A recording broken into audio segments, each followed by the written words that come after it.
The emergency lights bathed the Galactic Council chamber in cold blue light.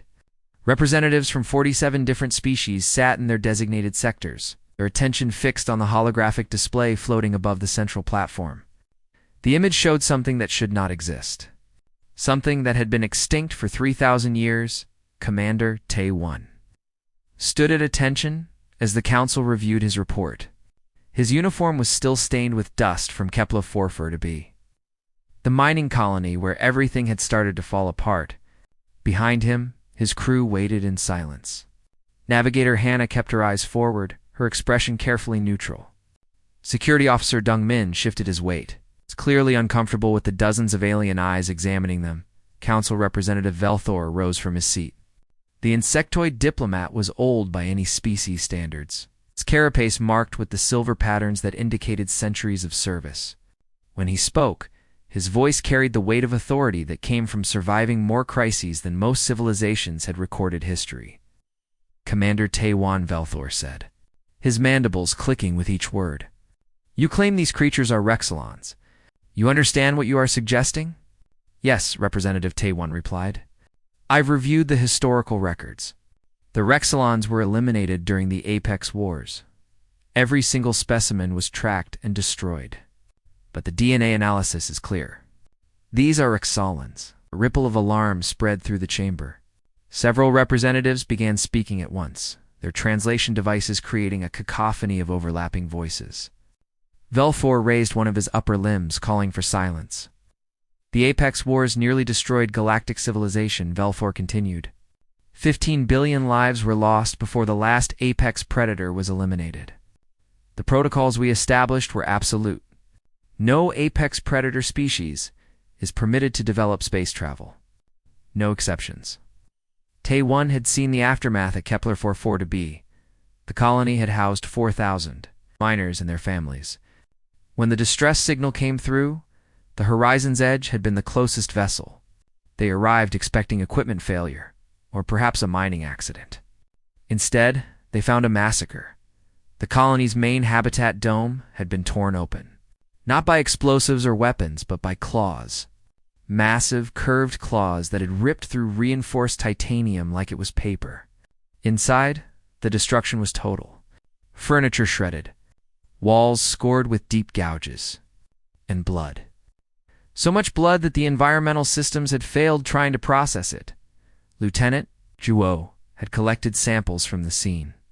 The ship's xenobiologist was young, barely 3 years out of the academy, but her analysis had been thorough. The DNA didn't match anything in the galactic database except one archived entry, Rexilon, Apex Predator, extinct. Except they weren't extinct anymore. The holographic display shifted, showing footage from the colony's security system. The cameras had captured everything in the final hours. Tay-1 had watched the recording a dozen times, and it still made his stomach turn. The creatures moved with terrible purpose. They were larger than he expected, nearly 3 meters tall when they stood upright. Their bodies were built for killing. Thick muscle, under-armored hide.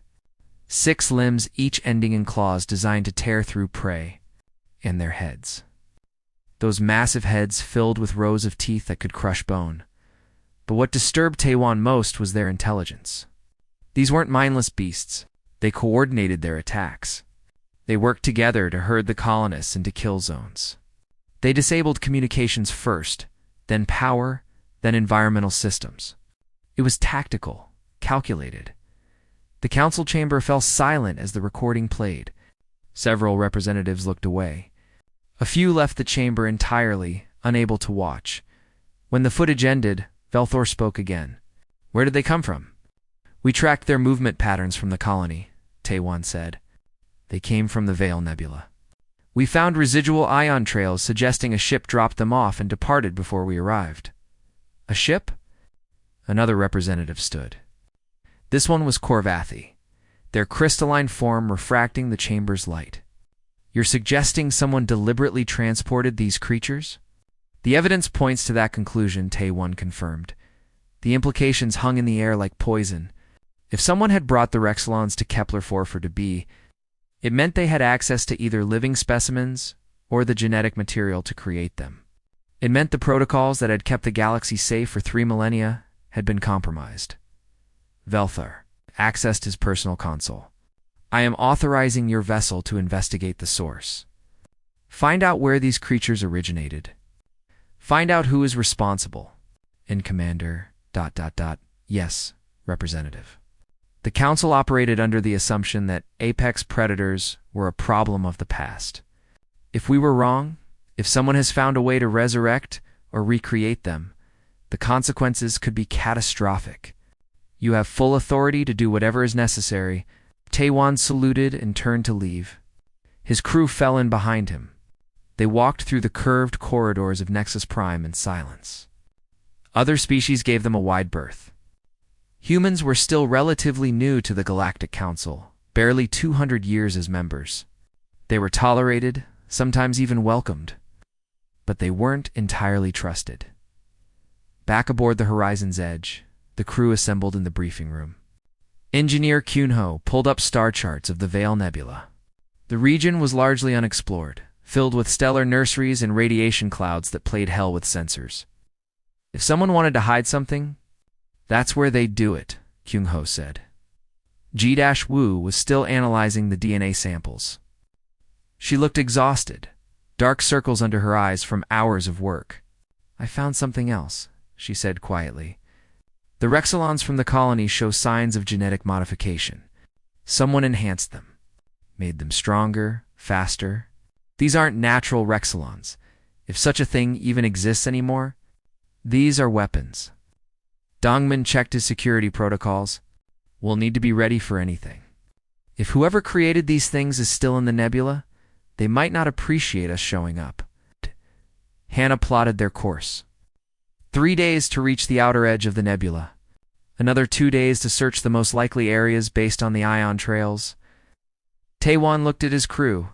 They were good people, professional, capable, but they had signed up for exploration, not combat against resurrected apex predators. I want everyone to understand what we're heading into. If these creatures are loose in the nebula, if we encounter them, our survival is not guaranteed. Anyone who wants to transfer to another assignment can do so without prejudice. No one moved. All right then, Taiwan said. Hannah set course for the Veil Nebula. Maximum speed. As the Horizon's Edge turned toward deep space, Taiwan's console chimed with an incoming message. The encryption was military-grade, the source untraceable. He opened it in his private quarters. The message contained coordinates within the Veil. Nebula, in a single sentence. You are not the prey you think you are. Taiwan stared at the words for a long time. Then he saved the coordinates and deleted the message. Someone out there knew what was happening. Someone wanted them to find the truth. Whether that someone was friend or enemy remained to be seen. The Veil Nebula looked beautiful from a distance. Clouds of purple and gold gas swirled through space, lit from within by newborn stars. Up close, it was a nightmare for navigation. Sensor readings bounced off radiation pockets.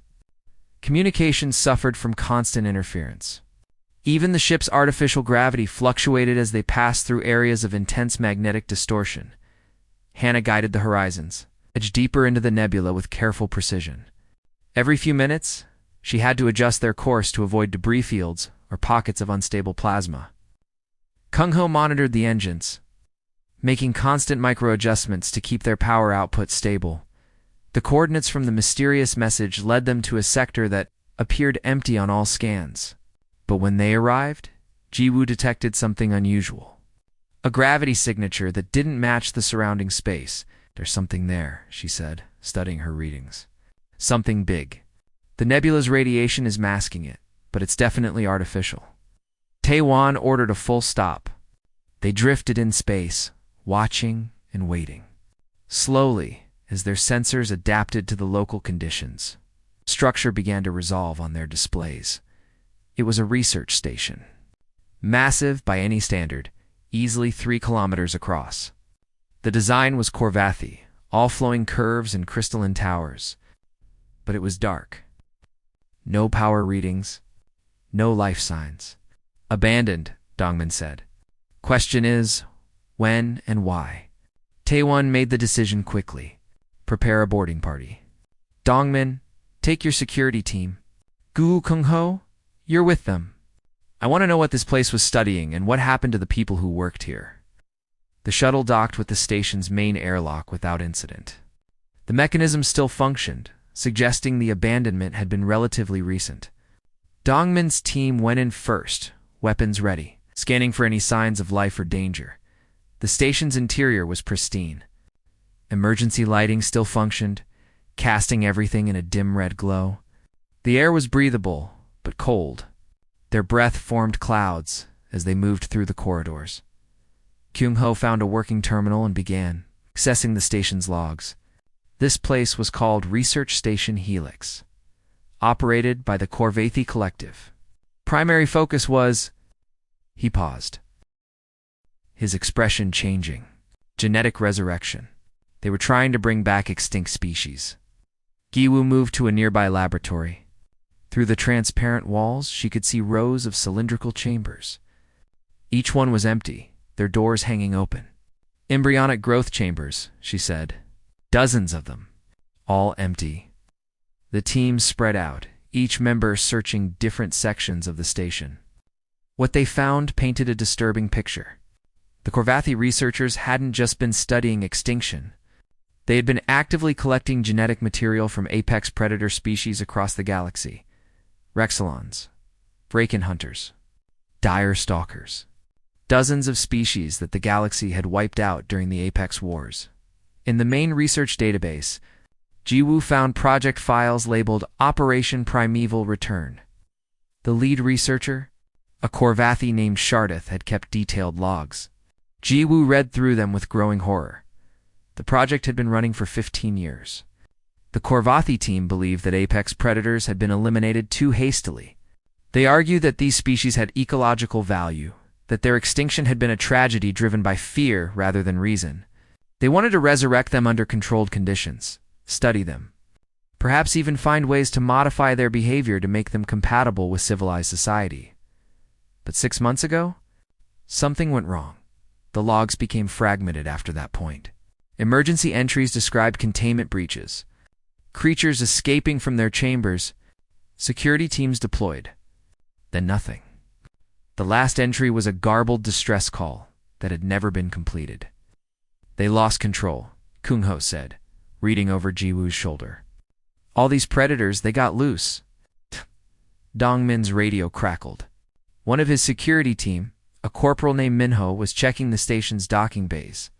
Sir, you need to see this. Bay 7. There are escape pods missing. A lot of them.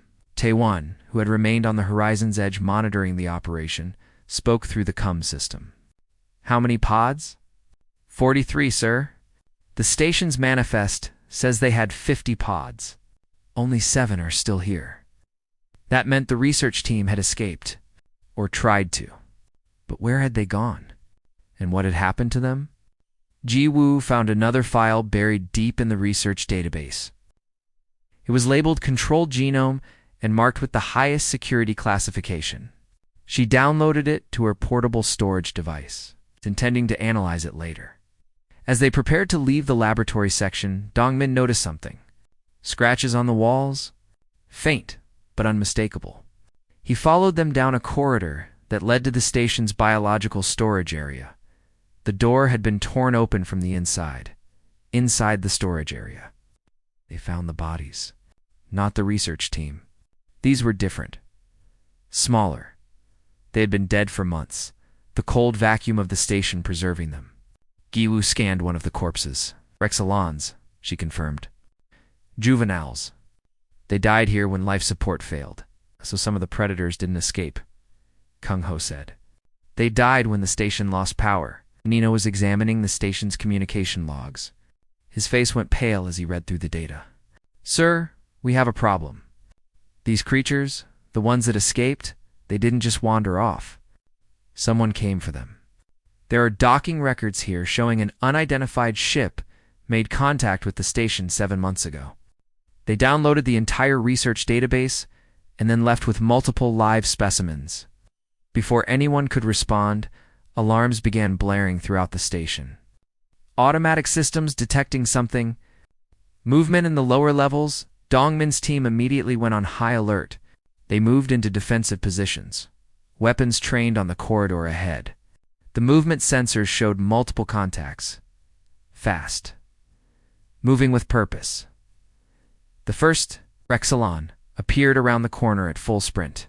It was massive, even larger than the ones that had attacked Kepler-4 for to be. But what caught Dongmin's attention was the device attached to its skull. A neural implant, clearly artificial, pulsing with blue light. Fire. Dongmin ordered. The security team opened up with their energy weapons. The Rexelon took multiple hits but kept coming. It crashed into their defensive position with terrifying force, scattering the team. Behind it, two more appeared. The fight was brutal and chaotic. The Rexelons were incredibly strong, their armored hide deflecting most of the weapon's fire. But more concerning was their behavior. They weren't attacking randomly. They were coordinating, working together to flank the security team.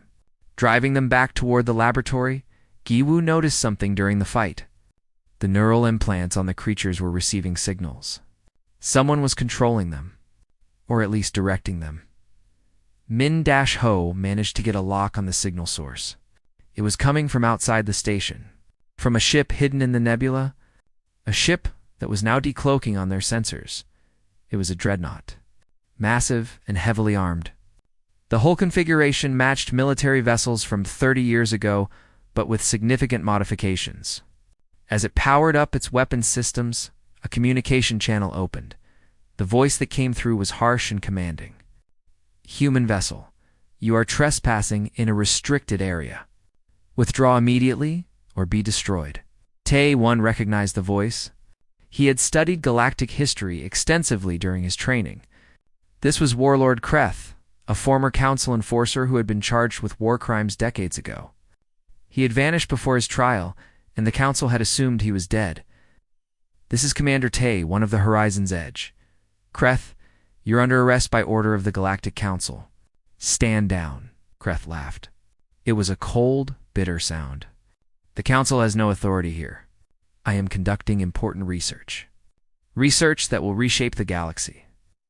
On the station, Dongmin's team was losing ground. The Rexelons were too strong, too fast. He made the call to retreat. Everyone fall back to the shuttle now. They ran, the creatures close behind. Kung-Ho sealed emergency doors as they passed, buying them precious seconds.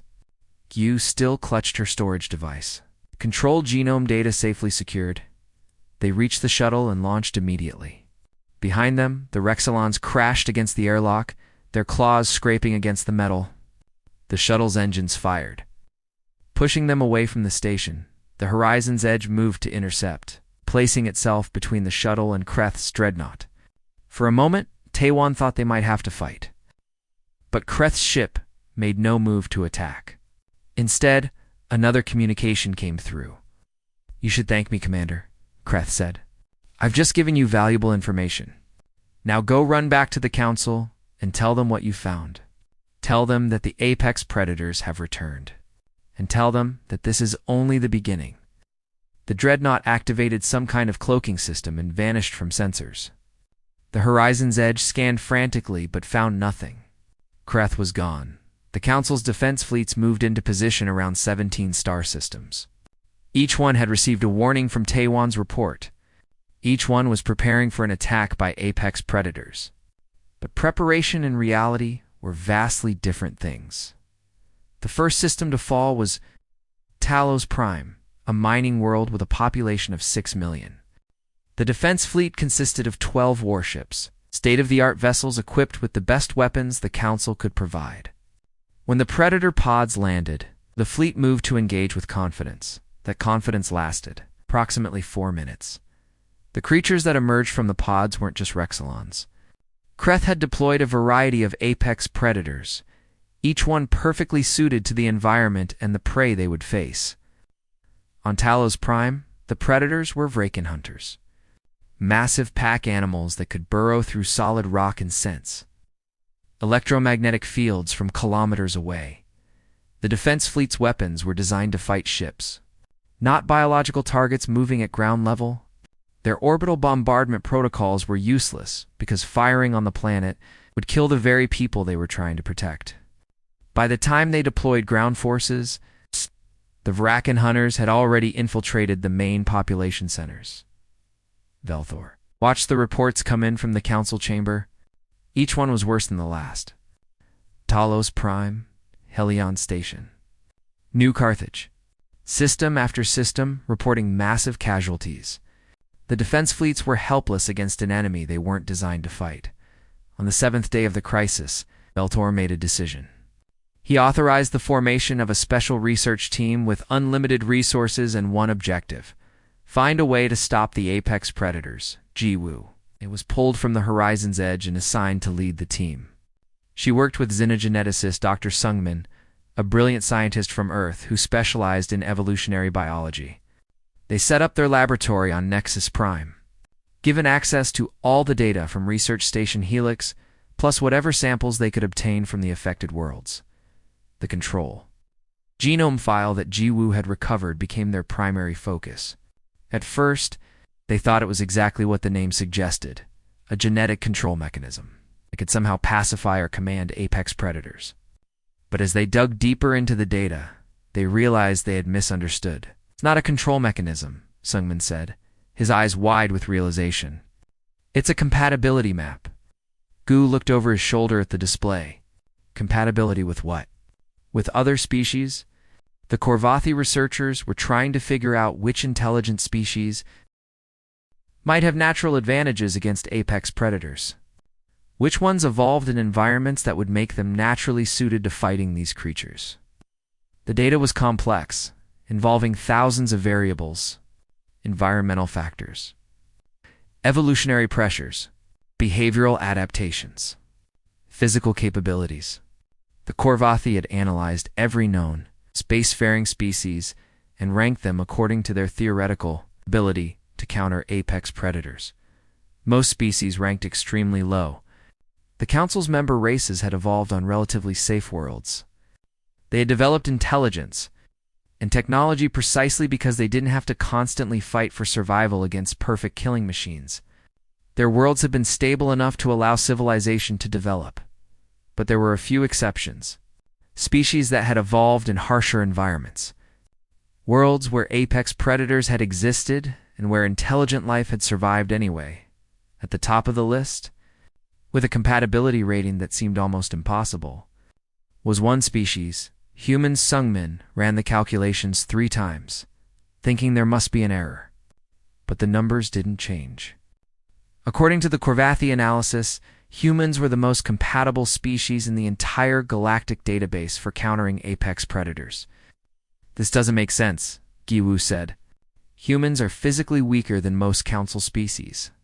No natural armor. No claws or fangs. How can they rank higher than everyone else? Sungmin began pulling up Earth's biological data. What he found made him go very quiet. Velthier arrived at their laboratory 3 hours later, summoned by an urgent message. He found both scientists staring at a holographic display showing Earth's ecosystem. Representative Sungmin said slowly, "We need to show you something. And when you see it, you're going to understand why. Humanity's application to join the Council caused such a debate too. 100 years ago, the display showed Earth's apex. Predators, lions, tigers, bears, wolves, sharks, crocodiles, eagles, the list went on and on. Earth wasn't home to one apex predator species. It hosted dozens of them, spread across different environments, each one a perfect killer in its own domain. Most Council species evolved on worlds with 1, maybe 2 apex predators," Sungmin explained. Those predators usually drove the intelligent species to near extinction before being eliminated or evolved past. But Earth is different. Earth has more apex predators per square kilometer than any other known inhabited world. It's an evolutionary battleground. Velthor's mandibles clicked nervously. And humans survived this? More than survived, Jiwoo said. She pulled up new data. Humans are persistence hunters. They evolved to track prey over days or even weeks, following them until the prey literally collapsed from exhaustion. They don't have claws, so they made weapons. They don't have armor, so they learned to work in groups. They couldn't match predators in raw strength, so they became smarter than them.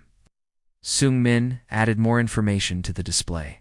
But here's what makes humans unique. They didn't just survive alongside apex predators. They dominated them. Look at this data. Humans drove multiple apex predator species to extinction.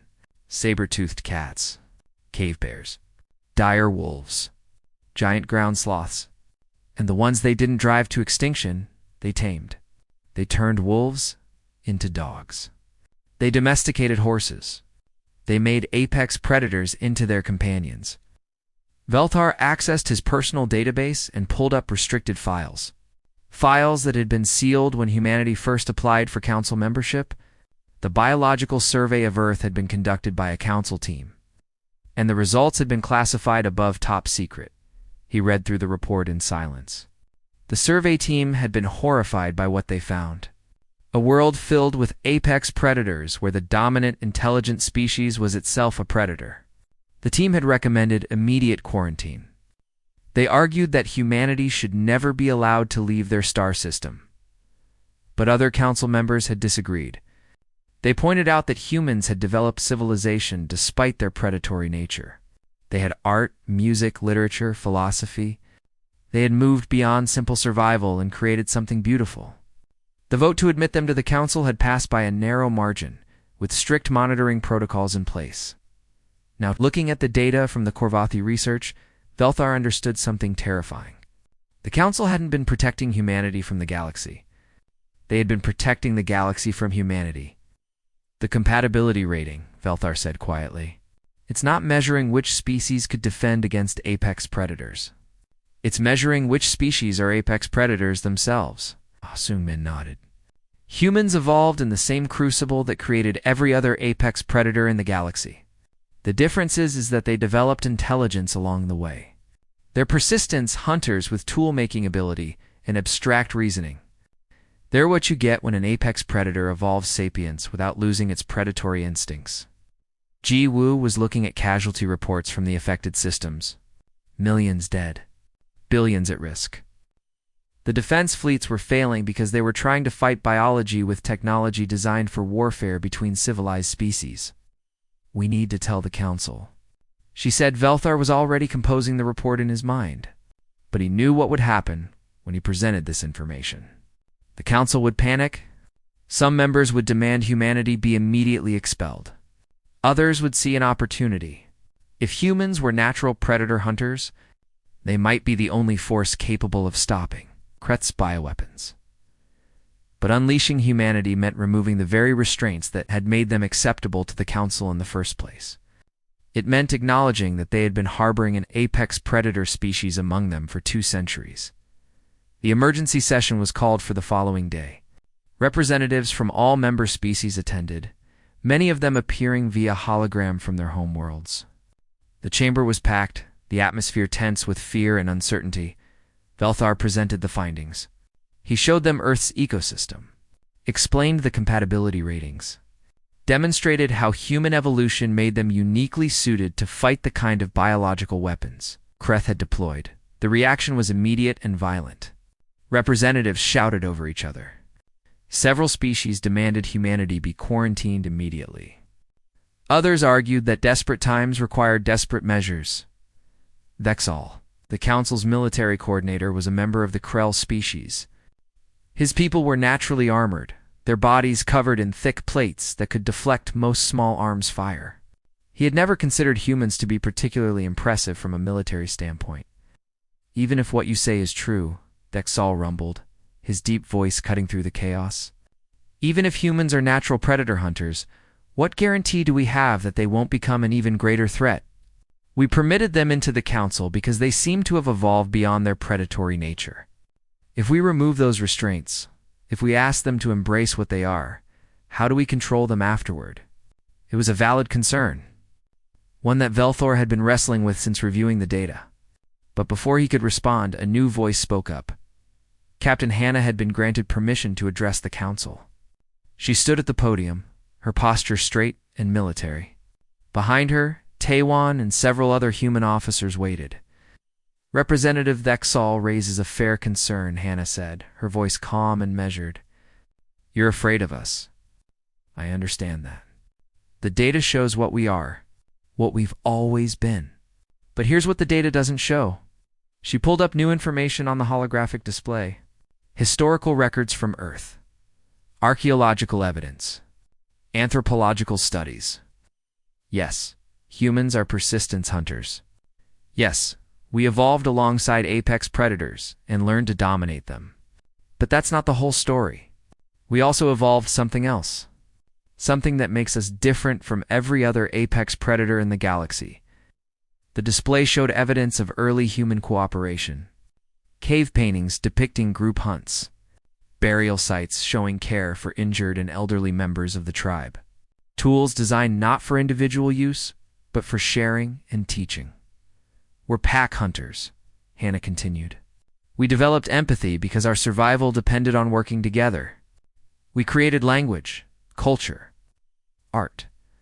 We learned to care for individuals who couldn't contribute to the hunt because we valued them as people, not just as tools for survival. Yes, we're predators. But we're predators who chose to be more than just killing machines. The chamber fell silent. Representatives considered her words. The vote took 6 hours. Representatives argued back and forth, weighing the risks against the alternatives. Several species threatened to withdraw from the council entirely if humans were given military authorization. Others pointed out that billions of lives hung in the balance, and that ideological purity meant nothing if everyone was dead. In the end, pragmatism won. The vote passed with a narrow majority. Humanity would be authorized to deploy military forces against the apex predators. But the authorization came with conditions. Human forces would operate under direct council oversight. Their operations would be monitored constantly, and if they showed any signs of becoming a threat themselves, the authorization would be immediately revoked. Taiwan returned to Earth with the Council's mandate. He met with Admiral Jae-sung at the Terran Defense Force headquarters in Geneva. The Admiral was an older man, his hair gray, but his eyes still sharp. He had served in the TDF for 40 years, mostly in peaceful exploration and border patrol duties. They're scared of us, Jae-sung said after reading the Council's authorization. Can't say I blame them. Can we do this? Tae-wan asked. Can we stop these predators? Jae-sung pulled up tactical data from the affected systems. He studied the attack patterns, the casualty reports, the failed defense operations. The Council's forces are fighting these creatures the wrong way. They're using military tactics designed for warfare against other civilized species. But these predators aren't soldiers. They're hunters. And you don't fight hunters with traditional warfare. Within 48 hours, the TDF had mobilized specialized teams. These weren't regular military units. They were composed of people with unusual backgrounds: hunters, trackers, wildlife biologists, search and rescue specialists, people who understood predator behavior and how to counter it. Colonel Sung-woo led the first deployment to Talos. Prime, his team consisted of 30 soldiers. But they carried equipment that would have seemed strange to traditional military forces. Scent lures, motion sensors calibrated for biological targets, weapons designed to exploit specific anatomical vulnerabilities rather than just dealing maximum damage. Sang-woo had grown up in the mountains of Korea, where his family had been forest rangers for 3 generations. He understood something fundamental about predators. They operated on instinct and patterns. Those patterns could be predicted, manipulated, and exploited. The Vrakan hunters on Talos Prime had killed thousands, but they had also established territorial patterns. Sang-woo's team spent 3 days just observing, mapping the predators' movements, identifying their preferred hunting grounds and den sites. They're not spreading randomly, observed Lieutenant Hyen-woo, the team's tracking specialist. Look at this pattern. They're avoiding areas with high electromagnetic activity. They rely on M-sensing to hunt, but strong fields interfere with it. Sang-woo saw the opportunity immediately. So we don't fight them in their preferred hunting grounds. We manipulate them into areas where their primary sense is useless. They set up M-field generators around the main refugee camps. Not to attack the Vrakan hunters, but to create zones of sensory confusion. Then they started using sonic lures, calibrated to match the distress calls of the predator's natural prey on their original world. The Vraken hunters, operating on instinct, responded to the lures. They moved into the M-dead zones, expecting easy prey. Instead, they found themselves disoriented and vulnerable. Songwoo's team didn't engage them directly. Instead, they herded the confused predators into confined areas and then sealed them in using force fields. Within a week, the Vraken hunter population on Talos Prime had been reduced by 70%, and the remaining predators had started fighting each other over the diminishing territory, further reducing their numbers. Major Yunji took a different approach on Helion Station. The predators there were dire stalkers, solitary ambush predators with incredible camouflage abilities. Traditional sensors couldn't detect them, and they had killed hundreds of station personnel by attacking from concealment. Yunji was a psychological warfare specialist.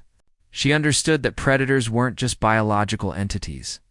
They were thinking creatures with behavioral patterns shaped by millions of years of evolution. Dire stalkers are ambush predators, she explained to her team. They rely on surprise and the fear response of their prey. When prey runs, they chase. When prey fights back effectively, they retreat and look for easier targets. Her team started conducting systematic sweeps of the station, but they didn't act like prey. They moved in tight formations, constantly communicating, covering all angles. When dire stalkers attacked, the team didn't panic or scatter. They fought back with coordinated fire, making themselves expensive targets. More importantly, Yunji started using the station's environmental systems against the predators. She adjusted temperature controls to create thermal gradients that disrupted the stalkers' heat-sensing abilities. She flooded certain sections with specific sound frequencies that caused discomfort to the predators' sensitive hearing. The dire stalkers, finding the station increasingly hostile and the prey increasingly difficult to kill, began to retreat to the outer sections. Yunji's team followed, not to kill them necessarily, but to keep them moving, keep them stressed, deny them rest. Persistence hunting in reverse. After 2 weeks, the surviving dire stalkers abandoned Helion Station entirely, escaping in captured shuttles. They had been out-dash hunted. Reports from other human teams showed similar results. On every world where they deployed, the human forces demonstrated an understanding of predator behavior that other species simply didn't possess. They weren't just fighting the creatures. They were thinking like them, predicting their movements, exploiting their instincts. But not everyone on the council was pleased with these results. Velthar received concerning reports from his monitoring teams. The human operations were effective, yes, but they were also ruthless in ways that disturbed some observers. On New Carthage, a team led by Captain Byung-ho had identified a breeding den of Rexilons. Rather than attempting to capture or relocate the creatures, they had collapsed the entire cave system with explosives, killing all the juveniles and cutting off the predator. Population's ability to reproduce. When questioned about the decision, Byung-ho's response had been coldly logical. The fastest way to eliminate an apex predator population is to destroy their reproductive capacity. It's not pretty, but it's effective. And we're here to be effective, not pretty. Thixal brought up these concerns at the next council session. The humans are winning, yes. But look at their methods. They're not just defending against these predators. They're hunting them, systematically, efficiently, like predators themselves. Velthar couldn't argue with that assessment. The human forces operated with a calculated brutality that was fundamentally different from how other species approached combat. They studied their enemies, identified weaknesses, and exploited them without hesitation or remorse. But the results were undeniable. Casualty rates on protected worlds had dropped to almost zero. The apex predator populations were collapsing. And for the first time since Kreth's attacks began, the Council forces weren't retreating. Dung-Min, who had been coordinating intelligence operations across multiple systems, discovered something troubling. His analysis teams had been monitoring communications intercepts and energy signatures from known regions where Kreth might be hiding. He's watching us, Dongmin reported to Taewon. Kreth has observation posts set up around every world where human teams are deployed. He's collecting data. Lots of it. What kind of data? Everything. Tactical operations. Response times. Weapon effectiveness. Team compositions. It's like he's not trying to stop us. He's studying us. That realization sent a chill through the human command structure. Kreth wasn't surprised by humanity's effectiveness against his bioweapons. He was analyzing them. Learning from them, Juo reviewed the intelligence data and came to an uncomfortable conclusion. He knew, from the beginning, Kreth knew that humans would be deployed against his predators. That's why he attacked Council worlds instead of human colonies. He wanted to force the Council to use us. But why? Taewon asked. What's his endgame? The answer came 3 days later when Kreth's dreadnought emerged from hiding and broadcast across all Council frequencies. The warlord appeared on every screen, his reptilian features twisted into what might have been a smile. Members of the Galactic Council, Kreth began. You have performed admirably in my experiment, particularly the humans. I must commend your tactical efficiency. Your understanding of predator behavior is quite impressive. Velthar responded immediately. Kreth, surrender yourself and your remaining bioweapons. The Council will show leniency if you cooperate. Kreth laughed. Leniency? You still don't understand, do you? The apex predators were never my true weapon. They were a test, a demonstration. And the subject of the demonstration wasn't the predators at all. It was the humans. The broadcast continued. For years, I've watched the Council make its greatest mistake. You allowed an apex predator species to hide among you.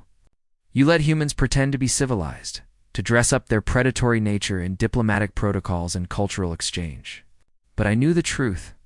I knew that underneath the facade, they were still hunters. Still killers. Still predators. He gestured to data displays, showing footage of human operations. And now the entire galaxy has seen it too. Look at how efficiently they kill. How ruthlessly they hunt. How perfectly they understand violence. The Council thought it was deploying a defense force.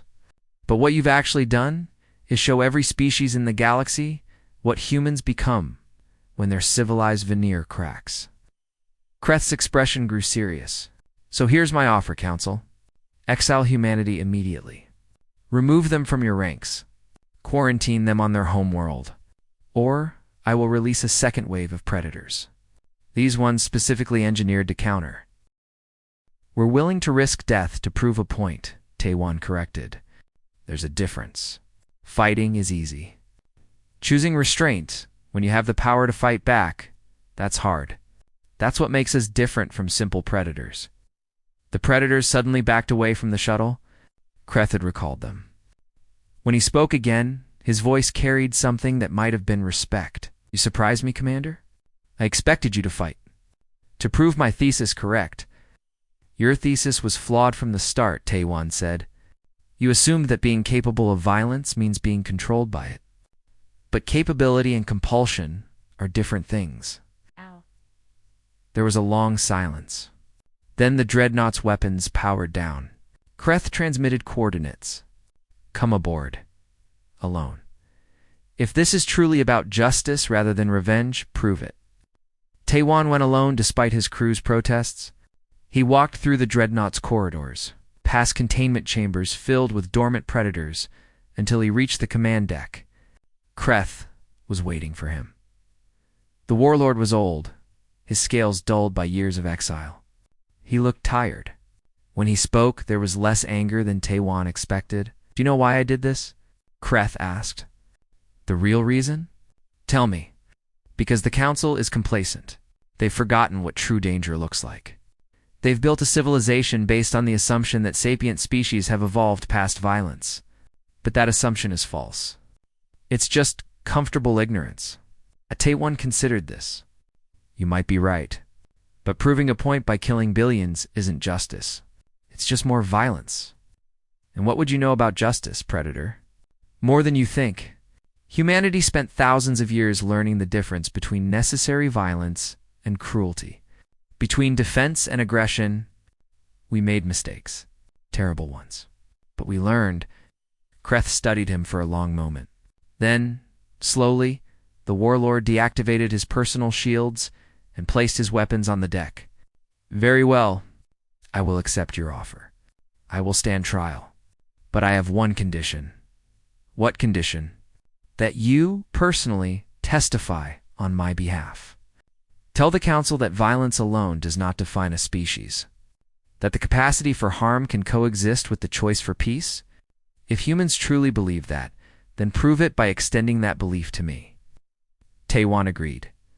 The journey back to Nexus Prime took 3 days. Kreth came willingly, his dreadnought following under automated control.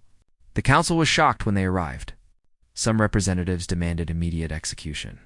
Others wanted to know what deal had been made. Velthar convened an emergency tribunal. Kreth stood before the Council, facing charges of mass murder, bioterrorism, and crimes against galactic peace. The evidence was overwhelming. The prosecution called for permanent exile or execution. Then Taiwan took the stand. Warlord Kreth is guilty of everything he's been charged with, Taiwan began.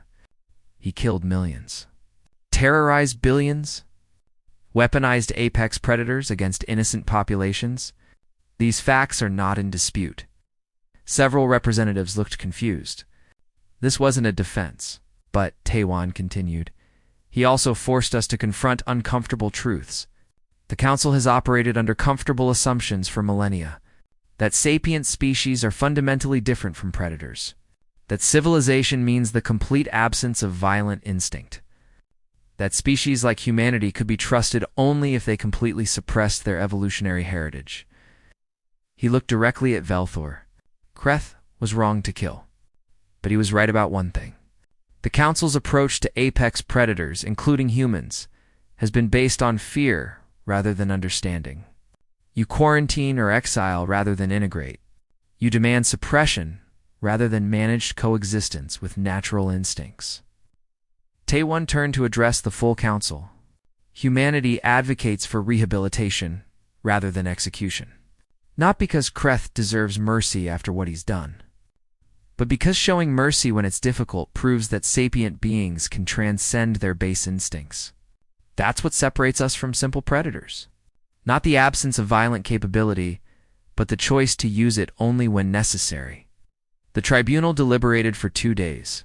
In the end, they reached a compromise. Kreth would be exiled to a remote monitoring facility, where he would serve as an advisor on apex predator behavior and bioweapon countermeasures. His knowledge would serve the Council, and his crimes would be punished through loss of freedom rather than loss of life. It wasn't perfect justice, but it was mercy tempered with pragmatism. The broader implications took longer to resolve. The Council spent months debating new protocols for species with predatory evolutionary backgrounds. Velthor proposed a radical new framework, rather than trying to suppress these instincts. The Council would acknowledge them and create structures to channel them productively. Humanity was given a new role. They would serve as the Council's apex predator response force, not because they were the most dangerous species, but because they had proven they could be dangerous when necessary and restrained when possible. 6 months after the crisis ended, Taiwan stood in his quarters aboard the Horizon's Edge, reviewing mission reports. The ship had been reassigned to patrol routes near former conflict zones. Ensuring the last of Kreth's predators were properly contained or relocated, Ji Wu stopped by his quarters with her final analysis of the control genome data. She had spent months studying it, comparing it with Earth's evolutionary history. "I found something interesting," she said, pulling up genetic data. The Korvathi researchers didn't just analyze which species could fight apex predators. They also looked at which species formed bonds across genetic boundaries, which ones showed capacity for cooperation with non-kin individuals, and humans ranked highest on that metric too. We're not just persistence predators. We're also one of the galaxy's most effective cooperative species. We domesticated wolves not through force, but through mutual benefit. We formed tribes not just of family members, but of trusted companions. We built civilizations by extending cooperation far beyond genetic relatedness. Taewon considered this. So the same evolutionary pressures that made us dangerous also made us social. Exactly. You can't hunt large prey alone. You need a pack. But a pack only works if members trust each other, communicate effectively, and share resources. We evolved empathy as a survival strategy. It made sense. Humanity's greatest strength wasn't just their ability to hunt. It was their ability to form teams, to extend trust. To create communities that transcended simple survival, Youngsu interrupted with a communication from Nexus. Prime Velthor wanted to speak with Taewon directly. The old diplomat appeared on the view screen, his carapace showing new patterns of age. Commander, the Council has reached a final decision regarding humanity's status. I wanted to inform you personally. Taewon braced himself, unsure whether the news would be good or bad. Humanity will retain full Council membership, Velthor said. But, with an additional designation, you are now officially recognized as a guardian species. Your evolutionary heritage is no longer something to be hidden or suppressed. Instead, it is acknowledged as a valuable trait that serves the collective security of all Council members. It was more than Taewon had hoped for. Official recognition of what humanity was, without the stigma or fear that had previously accompanied it. There is one more thing, Velthar added. The Council's historical files have been unsealed. All member species now have access to Earth's biological survey and the debates surrounding humanity's admission. We believe transparency is preferable to continued secrecy. After the communication ended, Taewon looked out at the stars.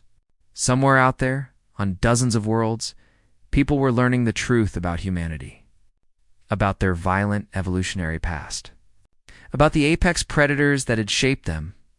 Some would be afraid, some would be angry, but others would understand that evolution was not destiny, that what mattered wasn't the instincts you were born with, but the choices you made despite them. Hannah joined him at the viewport. Do you think it will change how they see us? Probably, Taewon admitted. But maybe that's not a bad thing. Kreth was right about one thing. The Council needed to confront uncomfortable truths. About predators. About violence. About the difference between capacity and intent. And what is the difference? Taewon thought about the question. About the predators his species had faced. About the ones they had eliminated and the ones they had befriended. About the choice to fight and the choice to show mercy. The difference, he finally said, is that predators hunt because they must. Humans hunt because we choose to. And the same capability that lets us choose violence also lets us choose peace. That's what makes us guardians, rather than threats. The Horizon's Edge turned toward its next patrol route. Behind them, the Council worlds continued their recovery. Ahead, the galaxy stretched out in infinite possibility. And somewhere in that vast expanse, humanity's role had finally been defined, not as the galaxy's ultimate predators, but as the predators who had learned when not to hunt at all,